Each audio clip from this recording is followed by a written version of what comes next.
오늘 그 19장 말씀을 이렇게 시작합니다. 예수께서 이 말씀을 마치시고 갈릴리를 떠나 유대 지경에 이르셨고 큰 무리가 예수님을 따랐고 예수님 그들의 병을 고치셨다. 즉 예수님이 이제 갈릴리 지역을 떠나서 유대 지경으로 가신 것은 예루살렘으로 가시려고 이제 길을 갈릴리에서부터 사마리아 거쳐서 내려올 수도 있는데 예수님은 그 요단강 동편이 유대 지경을 거쳐서 이제 내려오시면서 그 속에서 오늘 병도 고치시고 또 말씀도 하시는 그런 장면입니다.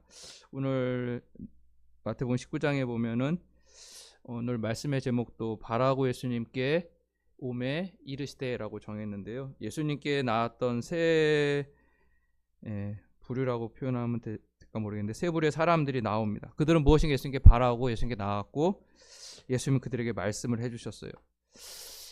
이 세 부류의 사람들은 무엇을 바라고 예수님께 나왔을까? 그리고 예수님 그들에게 무엇을 말씀하셨나? 혹시 여러분 오늘 이 자리에 나오면서 바라시는 게 있습니까? 예수님께? 오늘 이 세 사람은 그래도 예수님께 바라고 그것이 틀렸던 맞던 바라고 나왔는데 저 여러분은 아무것도 안 바라고 나왔을 수도 있습니다. 그냥 주일이니까 뭐 주일날은 교회 가는 거 아닌가? 그것은 이 세 사람의 상황만큼도 예수님을 안 찾는 거예요. 진짜 바라는 게 있어야 됩니다. 그런 마음으로 이들은 무엇을 바라고 예수님께 나왔었나? 첫 번째 3절에 보면 바리새인들이 예수님께 나오죠. 그 예수님을 시험하려고 나왔습니다. 바리새인이 바랬던 것은 예수님을 시험해 보려는 거예요. 뭘 시험해 보려고 하냐면 사람이 어떤 이유가 있으면 그 아내를 버리는 것이 옳습니까? 이 질문을 함으로 배경이나 이런 것들은 정치적인 이유도 있고 또 신앙적인 이유도 있고 하지만 오늘은 그렇게 구체적인 설명보다는 하여튼 사람이 어떤 이유가 있으면 그 아내를 버리는 게 옳습니까? 그렇게 이 질문을 가지고 예수님께 나왔습니다. 또 한 부류의 사람은 자신들의 어린아이를 데리고 예수님 손 얹어서 기도해 주세요. 이렇게 해서 나왔고 또 한 청년은 선생님 내가 무슨 선한 일을 하여 영생을 얻을 수 있습니까? 이렇게 각각의 질문을 가지고 예수님께 나왔습니다. 먼저 우리 바리새인들에게는 예수님이 어떻게 말씀하십니까?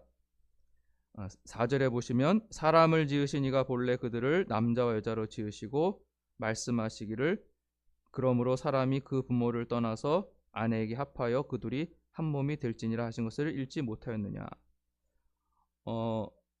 예수님은 창세기의 말씀을 해주시죠. 사람을 지으시니 즉 창조주 하나님께서 사람을 남자와 여자로 지으셨다. 여러분 성별이 있는 겁니다. 창조주 하나님과 동등하신 예수님이 말씀하시잖아요. 그렇죠? 하나님이 사람을 남자와 여자로 지으셨다고 그러잖아요.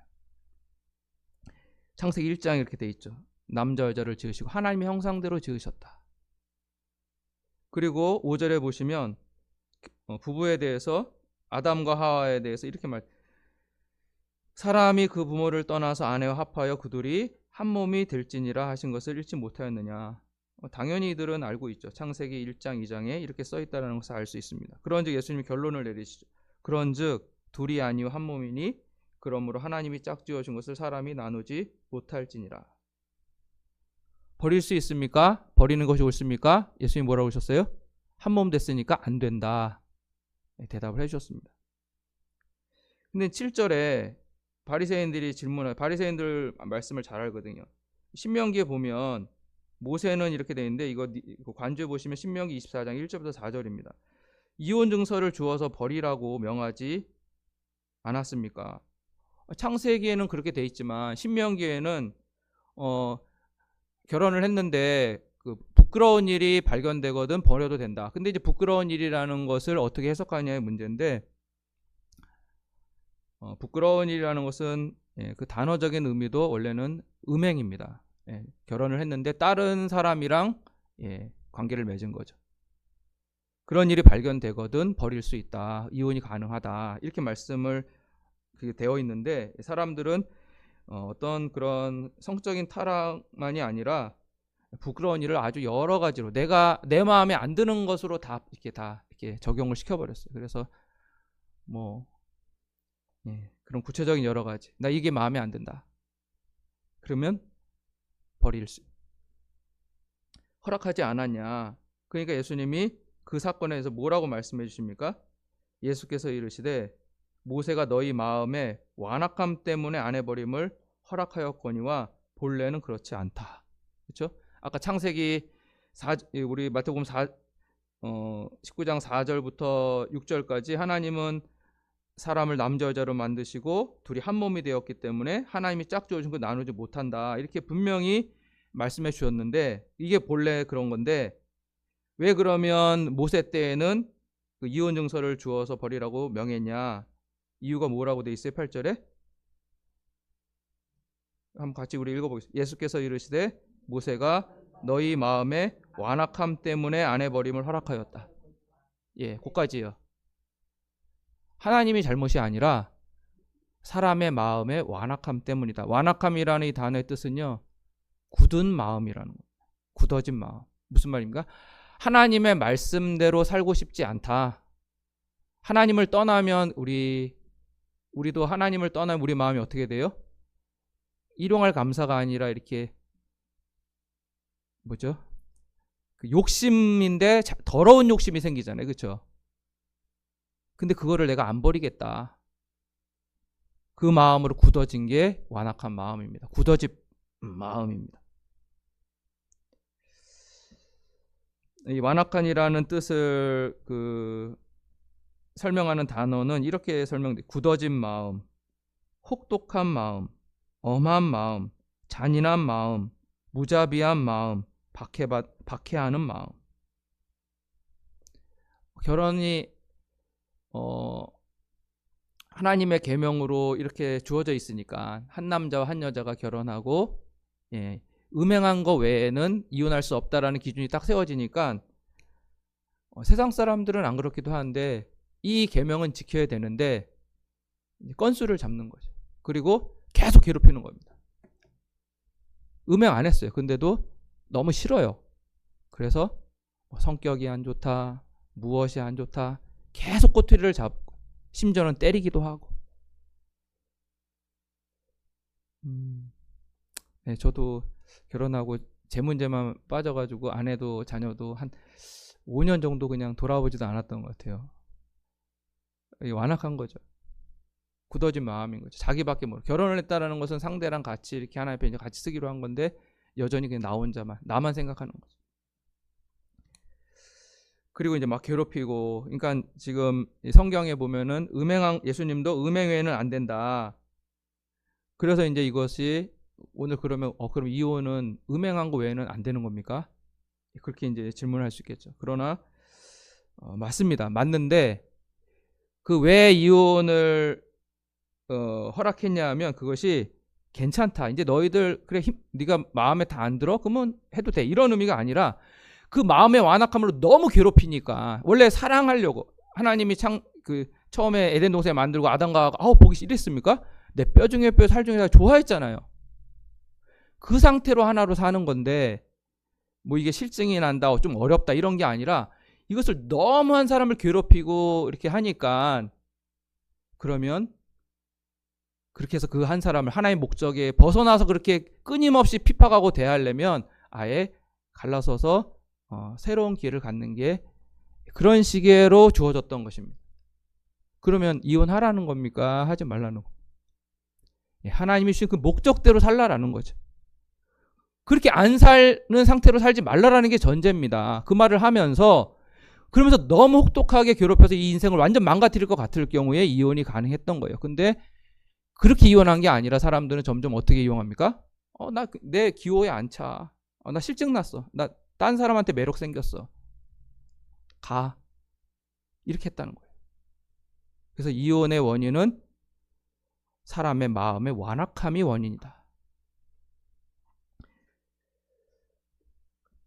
그래서 원래 그렇지 않다고 그러시고 9절에 다시 뭐라고 말씀하세요? 누구든지 음행한 이후에 아내를 버리고 다른 데 장가드는 자는 간음함이다. 그래서 이렇게 음행 외에는, 마치 이제 이 말씀을 그대로 한다면 음행 외에는 어떤 일이 일어나도 이혼을 할 수 없는 것처럼 그러나 이제 우리 현실 속에서 적용될 때 그 본질로 들어갔을 때는 이제 조금 그런 다른 부분이 생길 수 있지만, 이게 결코 이혼하고 싶은 사람이 나의 어떤 욕구, 나의 어떤 그런 잘못된 욕심, 이런 것이 전제돼서는 안 된다는 거예요.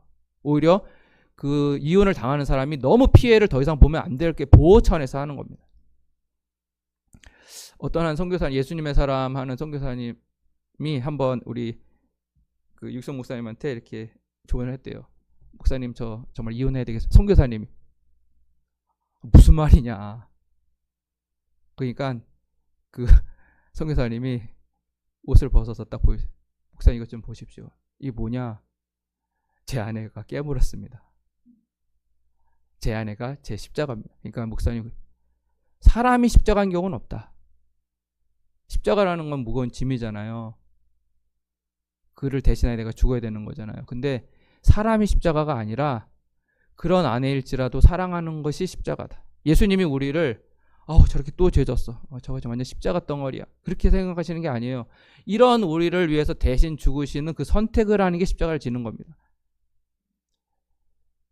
선교사님, 그 아내가 십자가가 아니라 무슨 이유가 있는지는 다 알 수 없지만 그럴지라도, 이거 아내를 비하하는 게 아닙니다. 반대 경우도 똑같은 거예요. 근데 그럴지라도 그 사람을 예수님이 우리를 사랑하신 것처럼 사랑하는 게 십자가지, 그 대상 자체가 십자가는 아닙니다. 그런 의미가 음행한 연고에는 다른 데 장가드는 것은 가늠합니다. 이거지. 막 아무리 막 폭력 쓰고 괴롭혀도 음행은 안 했잖아, 나 이혼 사유가 안 돼, 이런 거는 아닌 것 같아요. 하나님의 그 뜻의 본질 자체는. 그리고 이제 예수님이, 그러니까 제자들도 그 정도로 결혼을 하고서 이혼을 할 수 없다면 장가 안 가는 게 좋겠습니다. 제자들이 그랬더니 다 이제 예수님이 타고난 사람만 할 수 있다. 처음부터 보좌가 됐든지, 어떤 뭐 넷이나 옛날 그런 거 있었잖아요. 그렇게 됐든지, 아니면 나 진짜 하나님에서 살고 싶다. 바울 같은 경우 결혼을 안 하잖아요. 이 시대에도 뭐 그 존 스토트 목사님이나 이런 독신주의자들이 있어요. 왜냐하면 하나님을 위해서 헌신하고 거기에 나의 생명을 다 드리고 싶어서 결혼을 안 하는 겁니다. 근데 천국을 위해 스스로 된 고자도 있는데, 받을 만한 사람은 받아라. 결혼을 한다고 결혼 안 한 사람은 더 등급이 높고 결혼한 사람은 그 등급이, 이런 의미는 절대 아닙니다. 하나님은 결혼해서 이 땅에 하나님의 사람들이 계속 창조가 그렇고 그렇지 않습니까? 그런데 단지 그 하나님을 위해서 내가 정말 결혼도 안 하고 헌신한다 할지라도 그것도 귀하다는 거예요. 그것이 이제 첫 번째 정리하면 이겁니다. 아내를 버리지 말고 너의 완악한 마음을 버리라는 거예요, 한마디로. 근데 이것은 부부관계만이 아니라 부모와 자녀 관계, 모든 관계에 다 적용되는 겁니다. 그 상대를 버리지 말고 그 상대를 하나님의 모습이 아닌 인간으로서밖에 대할 수 없는 연약함과 악함을 버리라는 겁니다.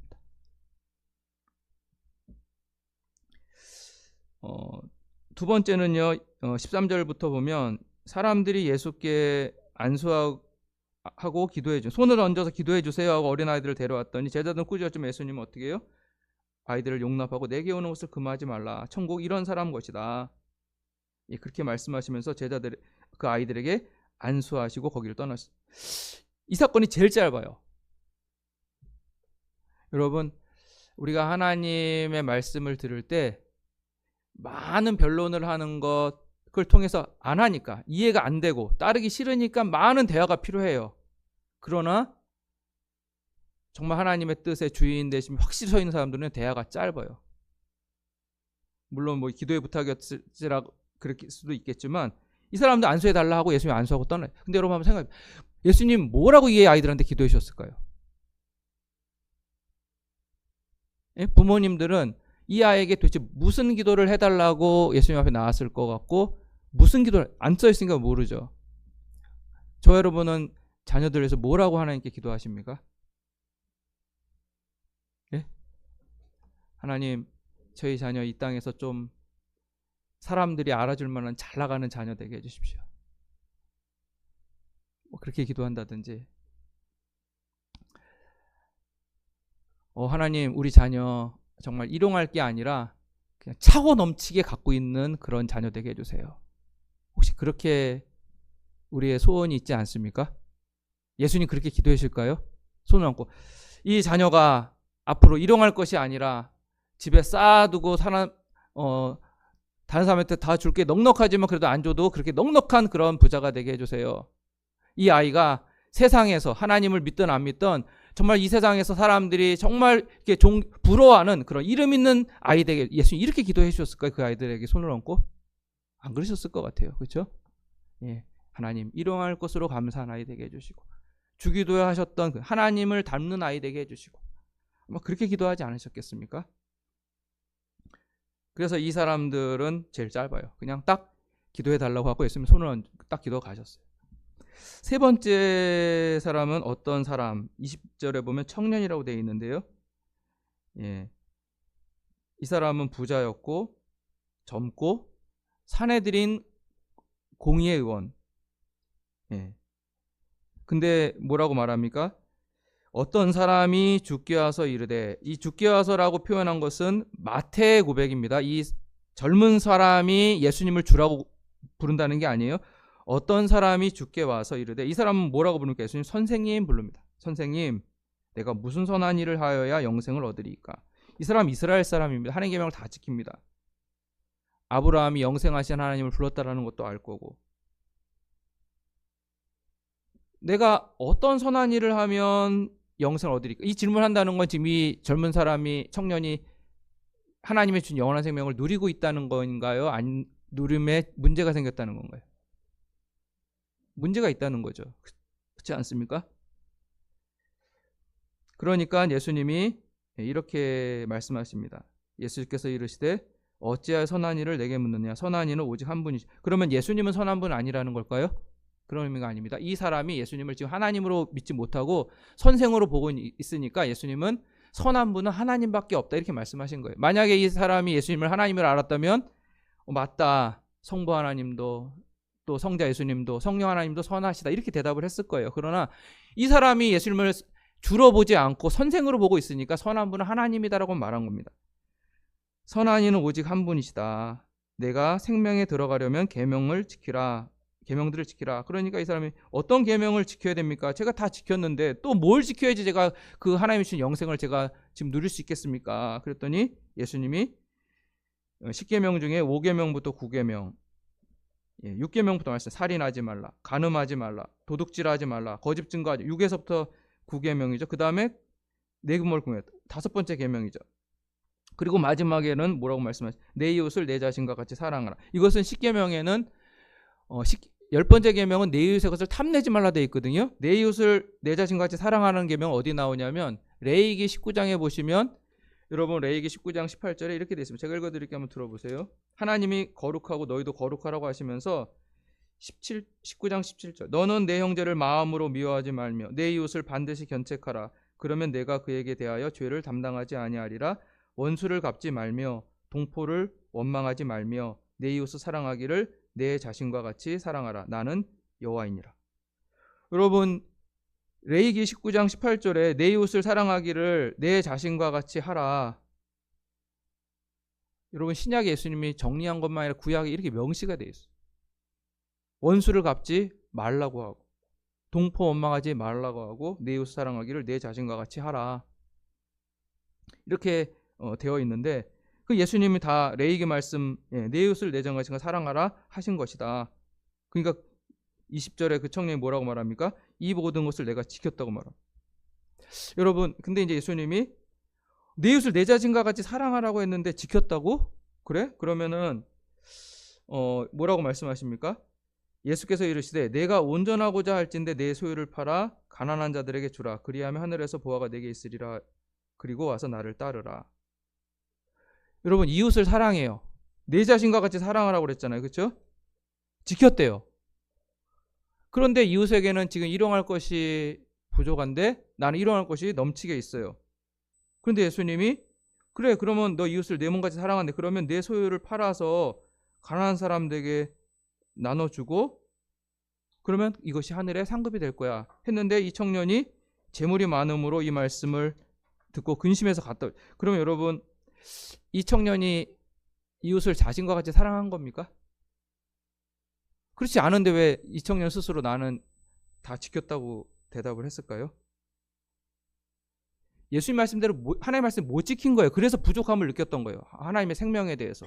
그런데 이 사람은 나는 지켰다고 생각하고 나는 부족하다고 느끼는 거예요. 부족한 건 맞아요. 뭔가 내가 하나님의 나라에 이렇게 못 누리는데, 뭔가 이렇게 그 초만한 평안과 기쁨이 없는데, 이걸 이 사람이 정직하게 느꼈어요. 근데 뭐가 잘못됐어요? 나는 다 지켰는데도 이렇게 됐다고 생각한 거예요. 예수님 뭐라고 말해요? 네가 그 말씀을 지키지 못했기 때문에 그걸 못 느낀 거야라고 원인을 아주 정확하게 이 청년에게 알려주셨어요.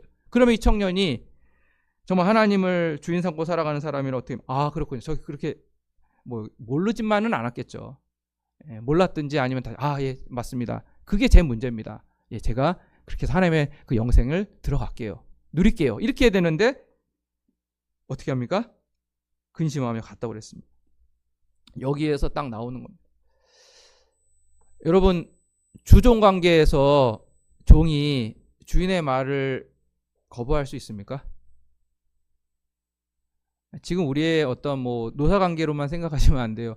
주인이 잘못된 걸 요구할 수도 있기 때문에. 그러나 그런 관계가 아니라 정당한 주종 관계에서 정당한 요구에 대해서 거부할 수 없죠. 근데 지금 이 청년은 어떻게 하고 있어요? 거부하고 있죠. 맞습니다. 이 사람은 진짜 예수님이 선생님이 아니라 하나님이 이 사람에겐 선생님인 겁니다. 주인이 아닌 거예요.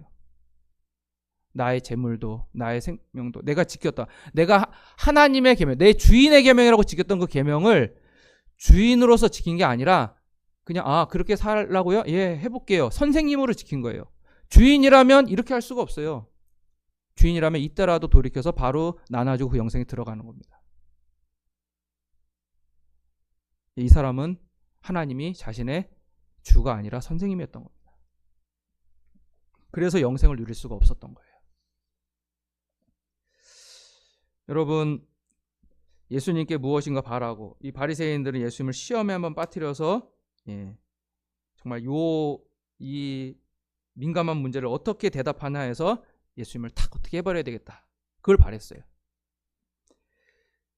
그래도 순수한 사람은 예수님께 자신의 아이들 데리고 나와서 손 얹고 기도해달라. 순수한 마음이죠. 이 청년도 진지한 자신의 갈등이에요. 나 진짜 하나님의 말씀대로 다 지키는 것 같은데 왜 이렇게 하나님 주신 영생의 그 기쁨이 나한테는 온전하지가 않을까? 도대체 이 원인이 뭐지? 그게 나온 거예요. 좋은 자세죠. 그러나 이 사람은 선생님에서 주로 넘어가지를 못해요. 하나님은 여전히 이 사람에게 선생님이지 주님이면 말씀하면 해야 되는 거죠. 그 전에 일이 일어났었을 테였고. 여러분, 예수님께서 이들에게 해주셨던 답변들은 시험했든지 순수하게 기도를 해달라고 했든지 정말 자신의 질문을 가지고 나왔든지 예수님의 답변은 딱 하나입니다. 천국입니다. 우리 14절에도 천국은 이런 사람의 것이다 이렇게 말씀하시잖아요. 이 두 번째 경우만 아니라 첫 번째, 세 번째도 다 천국. 천국은 무슨 말입니까? 하나님의 나라잖아요. 우리 예수님이 부활하시고 이 땅에 오셔 40일 동안 같이 계시면서 제자들에 뭘 말씀? 하나님의 나라, 즉 하나님이 통치하고 계시다. 여러분, 지금 이 바리새인의 질문에도 예수님은 하나님이 만드셨고 하나님이 통치하고 계시다. 그 통치에 너희가 어떤 모습에 서는 게 맞냐? 아내를 버리고 가족을 버리는 게 아니라 너의 완악함을 버려야 된다. 하나님의 그게 통치다. 예수님께 너의 자녀든지 너의 배우자든지 너의 부모님이든지 예수님께 모시고 와서 예수님께 기도받게 해라. 여러분 막 어떤 유명한 목사님 막 가서 기도받고 싶으시죠? 우리 예수님께 기도받을 수 있다니까요. 예수님 이 땅에 계셔야지만 예수님께 기도받습니까? 지금 우리 성령님을 우리 안에 계신데 예수님께 정말 나아가서 의탁하면 예수님께 기도받는 거예요. 여러분 누구의 기도를 받고 싶습니까? 예수님께 기도를 받을 수 있다니까요. 근데 올려드리냐는 거예요. 예수님 기도해 주세요. 예수님 저를 위해서, 저의 자녀를 위해서, 저희 배우자를 위해서 기도해 주세요. 그리고 예수님이 뭐라고 기도하실까? 거기 귀 기울이셔야 돼요. 천국인 거죠. 그게 천국이라고 했어요. 이 재물 많은 청년의 고민과 갈등도 예수님은 천국이죠. 하나님이 주인이 아니냐. 그리고 하나님의 계명은 너도 사랑하지만 너 옆에 있는 사람도 사랑하는 게 하나님의 나라 아니냐. 그거 해라. 지금 너에게는 재물이 많다면 이것이 너가 지금 하나님의 나라의 사랑을 체험할 수 있는 그거다. 그게 맡겨준 거다. 근데 여기서 거부하니까 이것은 천국을 지금 근심하고 못 들어가고 있는 거죠. 다 천국을 말씀하신 겁니다.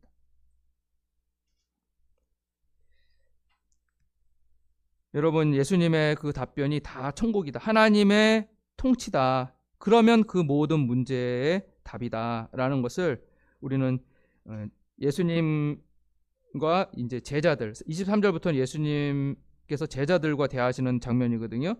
23절에 보시면 이렇게 돼. 예수께서 제자들에게 이르시되 내가 진실로 너에게 이르노니 부자는 천국에 들어가기가 어려우니라.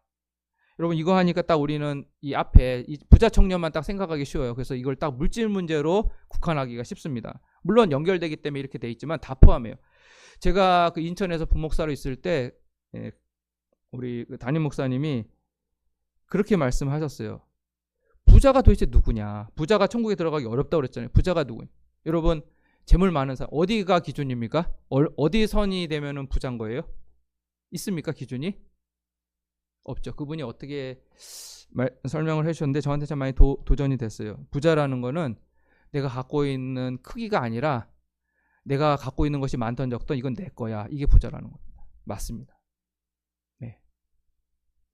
부자는 어떤 것을 많이 갖고 있는 사람을 말할 수도 있지만 이건 내 거야. 5달란트, 2달란트, 1달란트 하나님한테 다 작아요. 부자가 아니에요. 근데 이건 내 거야. 내가 했고 이건 나를 위해서 쓸 거야. 그게 부자입니다. 그 사람은 하나님의 통치에 못 들어가는 거예요. 왜냐하면 왜 하나님이 나한테 똑같이 일해도 5을 얻을 수 있도록 5의 능력을 주었을까?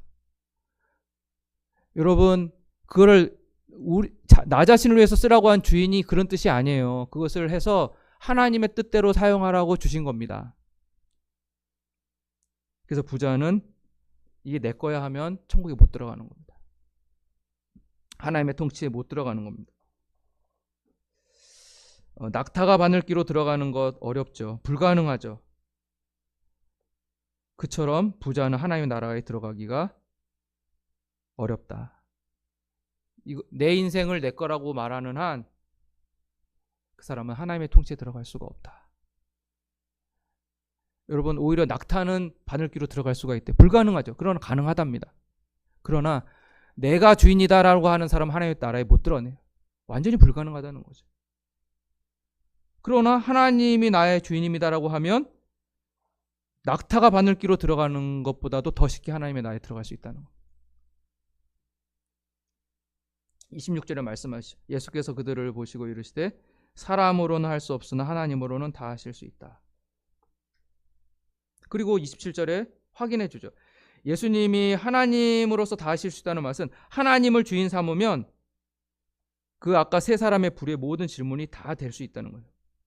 다 문제 해결된다는 거예요. 27절에 베드로가 이렇게 이에 대답하여 이르되 보소서 우리가 모든 것을 버리고 주를 따라 싸운즉 그런즉 우리가 무엇을 얻으리까? 여러분, 하나님이 다 하실 수 있다라는 것은 베드로가 그렇게 따라가고 있는 거예요. 우리가 모든 것을 버리고 주를 따랐다. 나의 주인됨이 더 이상 없다. 소유도 버렸고요. 내 인생을 어떻게 살아가야 될지도 다 예수님께 다 양도한 겁니다. 심지어 이제 나중에는 정말 예수님을 위해서 목숨까지 버려서 사랑하고 싶었지만 정말 목숨이 위기 왔을 때 물러서죠. 그러나 베드로가 안 그러고 싶었다. 정말 목숨까지 버려서 예수님을 따르고 싶어요. 그러나 그렇게 할 수 있는 힘과 용기가 없었던 거죠. 근데 결국은 성령 충만 받고 그거 다 되죠. 여러분, 하나님의 통치에 들어가려면 모든 것을 버려야 됩니다. 99% 안 됩니다. 하나님, 제가 하나님의 뜻이 참 이런 부분이 참 좋아요. 제가 여기까지는 할게요. 그러나 제가 아무리 해봐도 여러 영역은 안 되더라고요. 저 이것은 그냥 놔두세요. 전 이거는 그냥 제 마음대로 할게요. 그러면 그 사람 하나님의 나라에 못 들어가는 거예요. 너무하다. 그렇게 생각하실 수도 있지만요. 그게 너무한 게 아닙니다. 왜냐하면 하나님 나라에 들어는 하나님과 같이 있는 거거든요. 근데 하나님의 그 선하심대로 하는 게 정말 하나님께도 좋고 우리에게도 너무 좋은 거예요. 근데 우리의 고집과 탐욕 때문에 그것을 포기 못하고 있으면 그 선하신 하나님과의 통치를 누릴 수가 없어요. 그래서요, 우리 현재 내가 하나님의 뜻을 어느 정도 하는지 그것은 모르겠지만 저는 100% 하나님 앞에 다 주권을 내어드립니다. 여러분 경험이 안 그러십니까? 어떤 영역을 안 내려놓고 있을 때 하나님의 영생이 누려지세요? 저는 안 되더라. 너무 힘듭니다. 이거는 세상 사람은 몰라요. 근데 하나님을 정말 주인 삼은 사람에게는 하나님이 이게 분명 하나님 뜻이라고 알려줬는데 그것을 안 하고 있을 때 마음이 평안도 없고 기쁨도 없고 더 이상 하나님과 관계가 진전되지도 않고 딱 막히는 겁니다. 그래서 하나님 다 하나님 뜻대로 하세요라고 내려놓게 돼요. 그러면 놀라운 평안과 기쁨이 오는 거죠. 그리고 예수님이 주고 싶은 그 하나님의 통치의 나라에 지금 이 청년이 재물 나눠주는 거, 이 청년은 이거 죽을 거라고 생각하는데 여러분 이거를 하고 나면 이 청년은 이거 이상의 놀라운 하나님의 나라에 또 들어가는 거예요. 그런데 이거에 딱 막혀가지고 그 놀랍게 들어갈 수 있는 나라를 그냥 안 들어가고 있는 겁니다.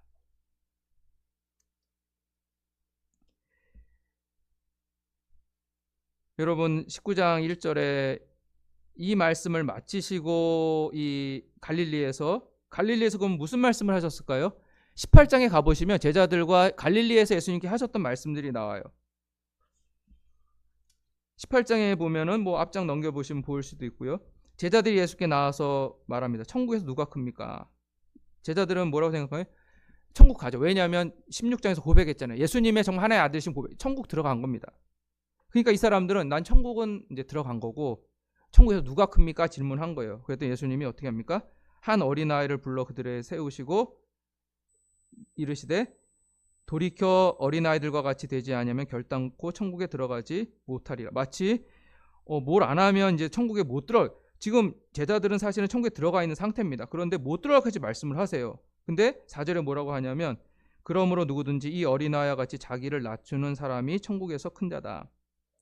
왜 어린아이 같이 되지 않으면 천국에 들어가지 못하리라 이렇게 말씀하셨냐면 지금 제자들의 상태는 정말 예수님이 주인 됐기 때문에 천국에 들어온 겁니다. 그러나 예수님의 뜻과 다르게 생각하는 한 그 순간에 하나님의 통치는 못 경험하는 거예요. 그런 의미입니다. 그런데 천국은 누가 들어가냐면 어린아이와 같이 자기를 낮춰야 들어간다는 거예요. 여러분 낮춘다는 게 뭘까요? 어린아이의 특성은 지금은 조금 달라질 수 있지만 어린아이는 부모에게 절대적으로 의존해 있는 상태다. 그런 의미입니다. 스스로 살 수 없다. 지금은 아예 갓난아기 정도 돼야지 조금만 커도 본인은 그렇게 살 수 없지만 내가 할 거야. 내가 알아서 해. 이거 한 3살, 4살부터도 벌써 하니까 그 아이를 이 어린아이라고 봐야 될지 안 봐야 될지 모르지만 그 아이조차도 혼자 살 수 있을까요? 못 살겠죠. 어린아이라는 의미는 부모와 관계에서는 부모가 아니면 절대 나는 어떻게 살 수 없어요. 의존되어 있는 거예요. 내가 판단 못하는 거예요. 무엇이 옳고 그른지 판단 못해. 그래서 부모가 해주는 말을 절대 신뢰할 수밖에 없어요. 그것이 우리 인간의 한계 때문에 맞든 틀리든 전적으로 의존되어 있는 상태예요. 나의 생명에 대한 돌봄도 또 내가 어떻게 해야 되는지도 다 그 부모에 절대적으로 의존되어 있어요. 그게 어린아이입니다. 우리가 하나님께 그렇게 돼 있어야 됩니다. 하나님, 제가 하나님께 절대 의존되어 있습니다. 제가 기준을 정할 수가 없습니다. 하나님만이 저에게 기준을 알려줄 수 있습니다. 이 사람이 어린아이 같은 거예요. 그 사람이 천국을 사는 겁니다. 하나님의 통치. 저와 여러분이 왜 천국을 얼마만큼 누리십니까?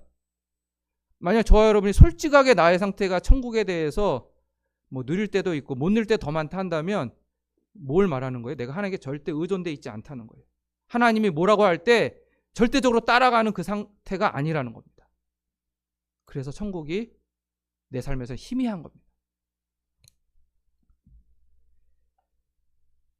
구체적으로 더 말씀하세요. 그러면 자기를 낮춘다는 게 뭘까요?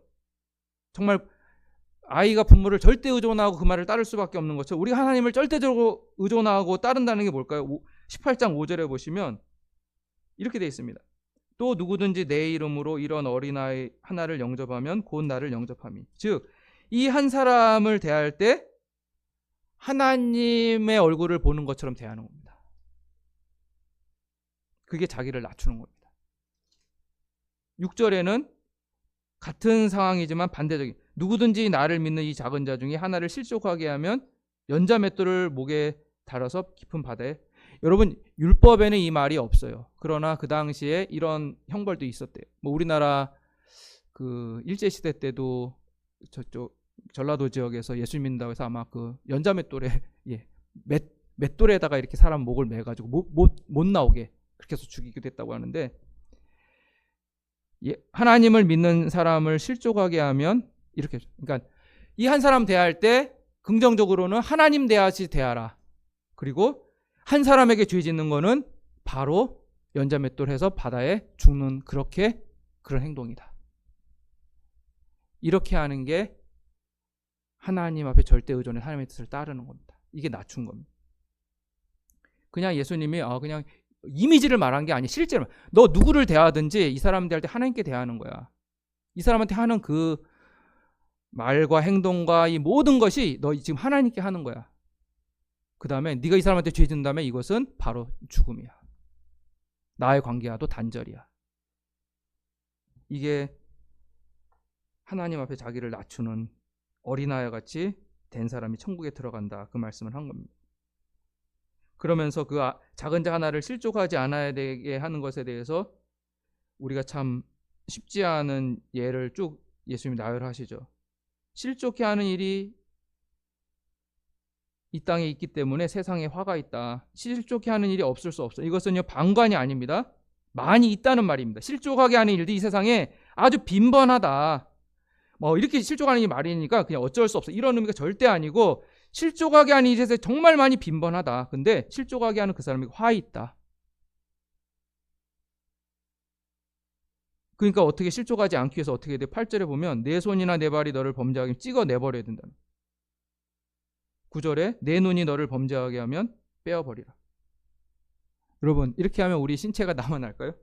저 눈 벌써 뭐 뽑을 것도 없죠. 2개 뽑으면 벌써 그냥 예전에 다 끝났죠. 뽑히고, 손으로 누구를 괴롭혔으면 손 잘라내고,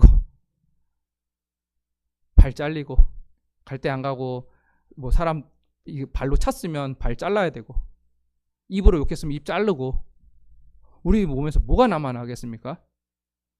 그러니까 예수님의 이 말씀은 의무적으로 들어야 된다는 거죠. 여러분, 우리가 발 자르면, 우리가 눈 빼면 나쁜 생각 안 들까요? 이미 봤던 것 때문에 나쁜 생각은 안에서 계속 돌아갈 수 있습니다. 즉 예수님의 이 말씀은 그 자체를 잘라내야 된다는 거예요. 어렵죠. 천국을 말씀하는 겁니다. 그런데 이것이 어떻게 해야 되는지, 그거 손이나 발을 찍어내지 않고 그 눈을 찍어내지 않으면 뭐라고 되어 있습니까? 영생에 들어가지 못한다고 그렇게 되어 있습니다. 하나님의 통치에 못 들어간다는 거예요. 물론 진짜 믿는 사람은 이것을 용서받으면서 들어가겠지만 하나님의 통치에는 그 순간에 못 들어가는 거겠죠. 그런데 10절에 뭐라고 되어 있냐면 삼가 이 작은 자 중에 하나도 없인 여기지 말라. 너에게 말하노니 그들의 천사들이 하늘에서 하늘에 계신 내 아버지 얼굴을 항상 배웁니다. 우리가 지킬 수 있는 힘이 여기 있는 겁니다. 지금 이 아이를 하나님이 지금 보고 계시다는 거예요. 여러분, 할 수 있겠습니까? 하나님이 그 아이를 보고 있는데 그 아이한테, 그 사람한테 손으로 발로 눈으로 죄를 질 수 있는가? 우리는 담대하게 짓습니다. 그런데 여러분, 공개된다면, 제가 여러분 여기서 지금 딱 컴퓨터 켜가지고 음란 사이트 들어가서 볼 수 있을까요? 여러분이 보고 있는데 막 재밌을까요? 막 너무 그냥 날씨 뜨거워서 어떤 분은 자기 집에서 혼자 보고 있는데 음란 사이트 보고 있다가 가족이 오니까 막 뭐죠? 컴퓨터를 확 덮어버렸다는 거예요. 왜 빨리 이렇게 오냐고. 할 수가 없는 거예요. 즉 우리가 하나님 앞에 사람을 대할 때 하나님 대하듯 하지 않고 사람한테 죄 짓는 이유는 하나님이 지금 보고 있다라고 안 믿는 겁니다. 인식도 안 되고 안 믿는 거예요. 여러분, 사람 앞에서 못 하잖아요. 제가 생각으로는 죄 지을 수 있습니다. 그러나 제가 막 여기 뻐젓하게 여기다가 막 이렇게 그렇게는 못 하잖아요. 그렇죠? 이게 인식하는 겁니다. 이게 예수님이 말씀하신 대로 하늘에서 그들의 천사들이 하늘에서 하늘에 계신 내 아버지의 얼굴을 배웁고 있다. 이 작은 자 하나를 위해서. 천사들이 다 말해준다는 거예요. 하나님 안 말해도 다 알고 계시지만 하나님 이 아이에게 지금 이런 일이 일어나고 있습니다. 할 수 있냐는 거. 이렇게 하나님 안 믿는 사람이 하나님 믿는 사람이라면 할 수 있겠냐? 못한다는 거죠. 그래서 정말 하나님 앞에 있는 사람은 죄 짓기가 죄 안 짓는 것보다 더 어려워져야 되는데 우리의 현실은 죄 짓는 게 더 쉽죠. 죄 안 짓기가 더 힘들잖아요. 왜 그렇습니까? 우리의 의지와 우리의 타락한 본성만이 아니라 하나님이 정말 실제로 나를 보고 계시다라는 걸 안 믿는 게 더 큰 원인이라. 그만큼 우리가 하나님 없이 산다는 겁니다. 사람만큼도 의식을 안 하는 거죠. 사람 있을 때 하지 못하는 행동을 우리가 그래서 이 예수님이 제자들에게 주는 말씀은 다 천국에 대한 말씀을 해주는 건데요. 천국은 낮추는 자, 한 사람을 하나님 대하듯이 하고 그 사람에게 죄 짓는 거 하나님이 잘하는 것이든 못하는 것이든 하나님이 다 알고 계시다. 보고 계신다. 그리고서는 18장 15절의 이후에 보면 여기서는 이제 잘하거나 내가 죄를 짓는 거잖아요. 근데 18장 15절은 내 형제가 다른 사람이 너한테 죄를 짓는다면 그 앞에는 내가 잘하든지 내가 죄를 짓는 건데 15절 이후에는 18장 15절에는 내 형제가 죄를 범하면 어떻게 되냐. 그럴 수 있죠. 그랬을 때 베드로가 7번 용서해 줄까요? 했더니 예수님이 그 7번을 70번이라도 해라. 이렇게 대답을 해주시죠. 그리고 18장 23절에 천국은 말하죠. 항상 예수님의 답변은 천국, 하나님의 통치를 하나님의 주인 되신 하나님의 통치. 천국은 그 종들과 결산하려 하는 어떤 인구가 같다. 결산할 때 10,000달란트 빚진 자가 용서를 받았다. 왜냐하면 갚을 것이 없는데 이 사람은 용감하게 갚겠다고 말해요. 그러나 갚을 수 없죠. 그러니까 그 주인이 불쌍히 여겨서 다 탕감해줬어요. 10,000달란트를. 한 6조가 됩니다. 조 단위를 용서해 줬는데 그 사람은 가다가 동료한테 100데나리온, 100일치 월급 한 10만 원으로 치면은 6천만 원. 그거 안 갚으니까 옥에 가둬버렸어요. 그랬을 때 주인이 어떻게 합니까? 아니 내가 너한테 6조를 탕감해 줬는데 너는 6천만 원을 그걸 안 갚았다고 옥에 쳐넣어? 다시 옥에다 집어넣어. 그리고 35절에 뭐라고 말합니까? 주인이 노하여 그 빚을 다 갚도록 그들을 옥졸들에게 넘기니라.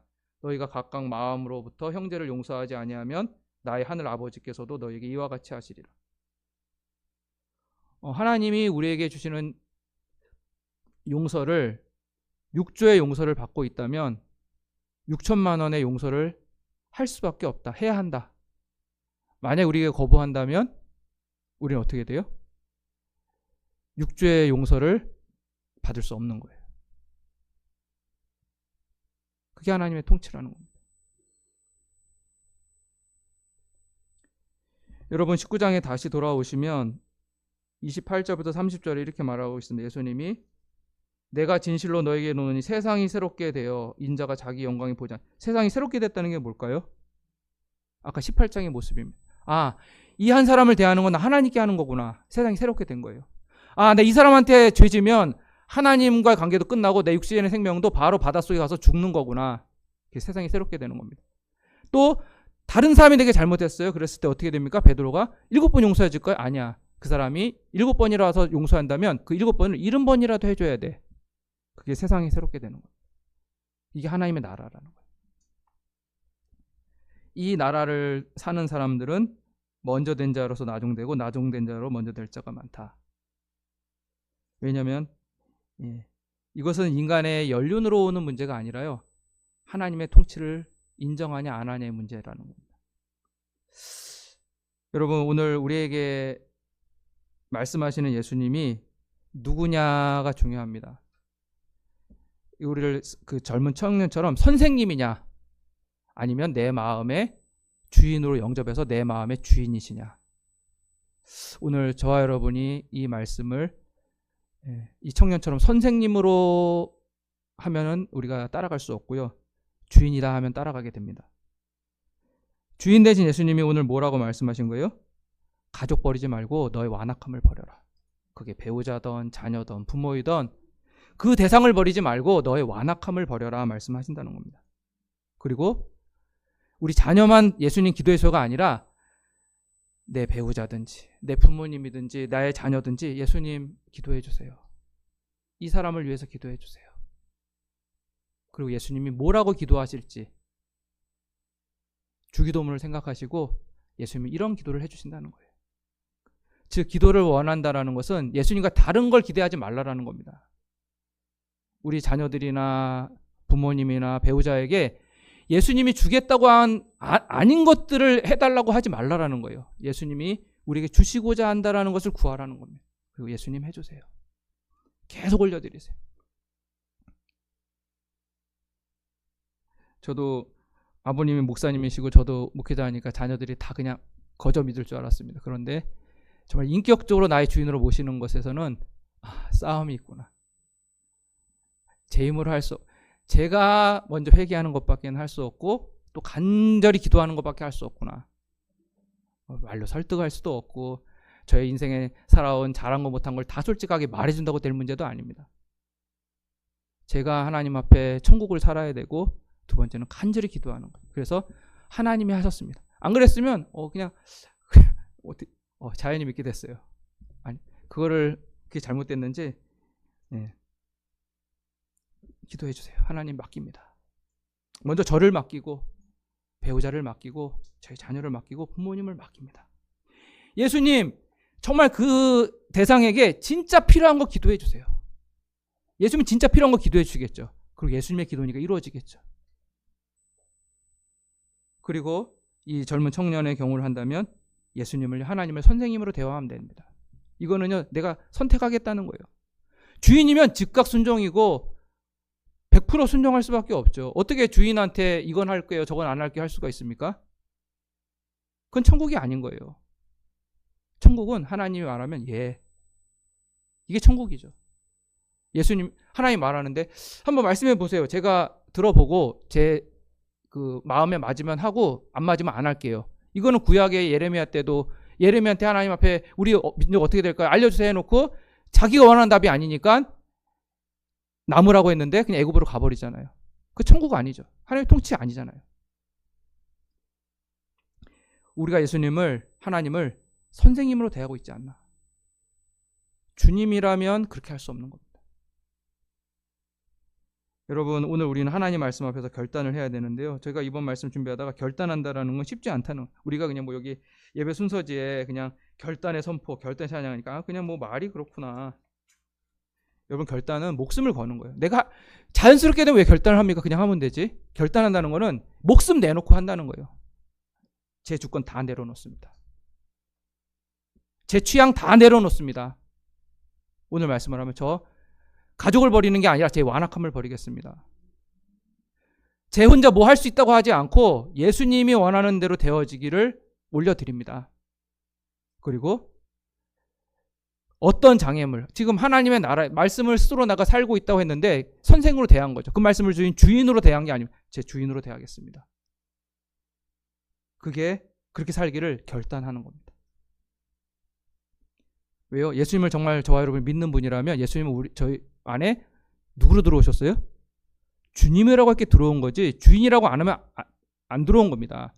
창조주실 뿐만이 아니라 지금도 오늘 나에게 말씀하시고 나는 그 말씀을 따라가야 되는 분으로 내가 모십니다. 이 사람한테는 들어온 게 맞아요. 그러나 예수님은 저에게 선생님입니다. 창조주지만 이분에게는 아직 예수님이 안 들어간 겁니다. 내가 비록 잘 못 따를지라도 저는 예수님이 말씀하는 것을 따라야지만 살 수 있습니다라고 그렇게 결단하고 그것이 체험되면서 살아가는 그 사람이 예수님을 주님으로 모인 거예요. 그 예수님 믿는 겁니다. 즉 예수님 믿었다는 건 예수님이 그 안에 주인이라는 거예요. 그런데 예수님이 주인인데 내 상태가 어떤 것 같습니까? 손님입니까? 주인입니까? 예수님이 뭐라고 딱 하라고 하면은 주인처럼 대우하십니까? 아니면 오늘 바리새인이라든지 이 젊은 청년같이 왜 그렇게 돼야 되는지 그 자세하게 예수님이 다 설명해 주심에도 불구하고 안 따르죠. 그건 주인이 아니죠. 한번 우리 자신을 점검해 보는 겁니다. 우리 가정 생활 속에서 예수님은 어느 정도 주인이실까? 나의 가정, 나의 주도권 다 내려놓습니다. 매일 매순간 나의 가정 생활, 나의 생활을 예수님께 나아가서 나의 실상을 다 말씀드리겠습니다. 그리고 말씀드리고 예수님이 해주시는 말씀 듣겠습니다. 따르겠습니다. 예수님이 하시는 일대로 제가 그걸 받아들입니다. 여러분, 이렇게 살아야지, 이렇게 살지 않고 내 삶에서 주도권을 고집하는 사람은요, 결코 하나님 통치에 못 들어갑니다. 하나님은 완악함을 버리라는데 가족을 버립니다. 너 이렇게 말 안 들어? 배우자 나가. 너 말 안 들어? 부모님 나가. 자녀 나가. 예수님이 완악함을 버리라고 그랬지 그 가족을 버리라고 하지 않았거든요. 그 다음에 우리 힘대로 살 수 있어요. 내 뜻대로 살고 싶어요. 내 뜻대로 다 이루어주세요. 그게 아니라 예수님 뜻대로, 그리고 예수님 뜻대로 되는 것도 우리의 힘과 의지가 아니라 예수님이 기도해 주세요. 이렇게 이루어지게 해달라고 해주세요. 그럼 이루어지니까요. 그렇게 할 때 다 내려놓으면 부부간에 가족간에 화목함이 오고요. 예수님이 그를 위해서 기도하시기 때문에 이루어지고요. 우리의 장애물들이 극복돼서 이 청년이 재물의 문제 말고 그 이상에는 더 놀라운 하나님의 나라에 들어가는 겁니다. 그걸 약속하셨어요. 오늘 이렇게 되게 해달라고 기도하면 좋겠어요. 우리가 이 가정의 달을 보내면서 하나님, 이 세 명의 사람들이 나왔지만 이 세 명의 모습에서 어떻게 보면 두 번째 사람만이 맞는 모습이에요. 그런데 그래서 다 결론적으로 한 것은 제자들에게 부자는 천국 못 들어간다. 내 소유권 주장하면, 내 뜻대로 가고 싶은 거 주장하면 못 들어간다. 여러분, 오늘 이 말씀 가지고 이번 가정의 달을 보내면서 여러분께서 제가 이렇게 저렇게 많이 설명했지만 말씀 다시 보시고요. 마태복음 19장 보시면서 예수님이 하신 말씀대로만 살아가는 겁니다. 그렇게 할 때 우리는 하나님의 나라에 들어가 있는 가족이 되는 겁니다. 그렇게 되어지기를 같이 잠깐 결단하고 기도하면 좋겠습니다. 오늘 말씀 속에서 하나님은 주인이시라. 천국이라는 건 하나님이 주인이시다. 만드시기도 하셨고 그분의 명령대로 움직여야 되고 그분의 용서를 닮아가야 되고 용서를 받아야 된다. 그 하나님 앞에 하나님, 저희 가정 속에 이렇게 살겠습니다라는 결단의 기도를 같이 한번 드리겠습니다.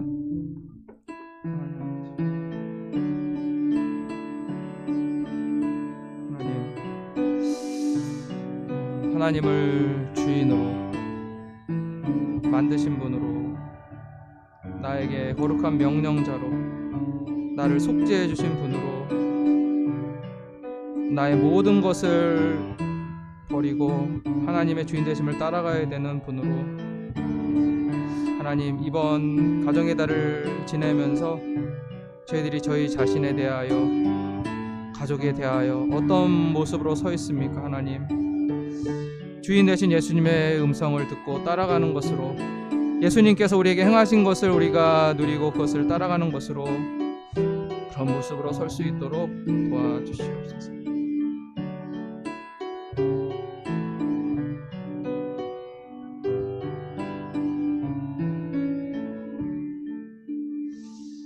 하나님, 우리의 가정이 하나님의 통치가 이루어지는 천국이 되도록 우리 안에, 또 우리 가족들과 관계 안에 먼저 예수님이 주인으로 오신 예수님을 계속 볼 수 있게 하여 주시옵소서.